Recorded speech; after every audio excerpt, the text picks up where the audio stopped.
Monday.com's recruiting agent brags about sourcing, screening, and scheduling. Those aren't your bottleneck. The bottleneck is the take-home review step, where a hiring manager sits on 47 submissions for 11 days and loses their top pick to a faster offer. If you run high-volume hiring and your best candidates keep ghosting after the take-home, this is why. I'll show you the exact agent I built for a client's internship cohort. 47 submissions ranked, flagged, and dropped into Notion for 39 cents each. Every HR tutorial skips this step because it needs judgment. I'm Lazar. I ship these systems for clients weekly, and this one cut offer to accept from 19 days to 8. Let's open the workflow. Here's the client scenario, no rounding. Rolling internship program, quarterly cohorts, 203 applicants in the last one. Standard funnel filters got that down to 47 take-home submissions. Each submission was either a GitHub link or a PDF write-up, scored against a 6-criteria rubric. Before the agent, the hiring manager averaged 11 days to open the folder and 14 days to reply to the first candidate. By that point, 3 of their top 5 had already accepted offers somewhere else. The client wasn't losing candidates on sourcing. They were losing them on silence. And this is the part every HR automation demo skips. Monday, Greenhouse, Ashby, all the big ones. They automate the cheap steps. Sourcing is cheap. Screening resumes against keywords is cheap. Scheduling a Calendly link is cheap. Reviewing a take-home requires judgment, so nobody touches it, and it becomes the 11-day dead zone in the middle of your pipeline. That's where the money leaks out. So let me show you exactly what I built.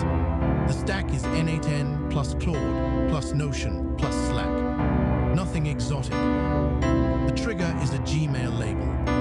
When a candidate submits their take-home, an earlier step in the workflow labels their email as take-home submitted. N8N polls that label every 5 minutes. When it fires, the first node extracts the submission link. About 60% of candidates send a GitHub repo, 30% send a PDF or Google Doc, 10% send a Loom. For GitHub, I use the GitHub API to pull the README, the top 3 files by size, and the commit history. For PDFs, I convert to Markdown before sending to Claude, because raw PDF parsing burns tokens and loses structure. Loom links get transcribed with Whisper first. Step 2 is the scoring prompt, and this is where most people would hand wave. I'm going to show you the actual rubric because a vague prompt gives you vague scores. The rubric has 6 criteria: problem understanding, technical execution, code quality, communication clarity, edge case handling, and scope discipline.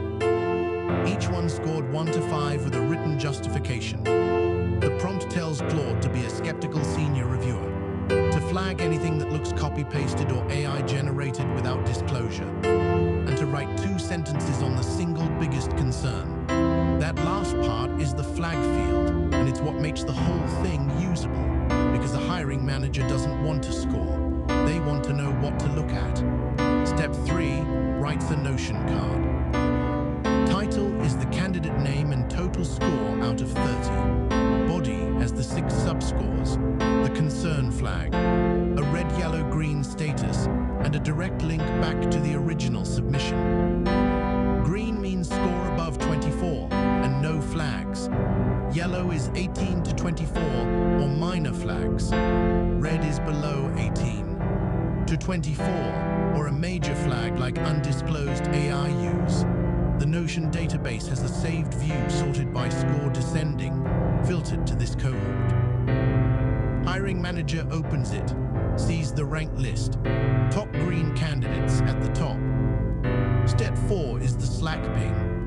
Once a day at 9 a.m., if there are new reviewed submissions from the last 24 hours, the workflow posts a single message to the hiring manager's DM. 3 green candidates ready for review, 2 yellows to skim, 1 red to skip. Links to the Notion view. That's it. No noise. 1 message a day. Actionable. Now the live demo. submit a fake take-home to the client's test inbox.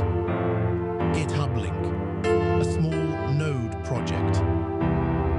The Gmail trigger fires. You can see the label applied. N8N picks it up on the next poll, extracts the repo, pulls the README and the 3 main files. Claude runs the rubric, takes about 40 seconds. Total token cost on this one, I can pull from the logs, was 34 cents. The Notion card appears with a score of 22 out of 30. Yellow status. Flag says the error handling in the main handler is missing, and there's no test coverage. That's a real concern I'd want a human to look at, not a fake one, the model invented to seem thorough. The numbers from the real cohort. 47 submissions reviewed. Total Claude spend was $18.33. Average per submission was 39 cents. Hiring manager time per candidate dropped from 22 minutes to 4 minutes because they're no longer parsing the code, they're validating the flag.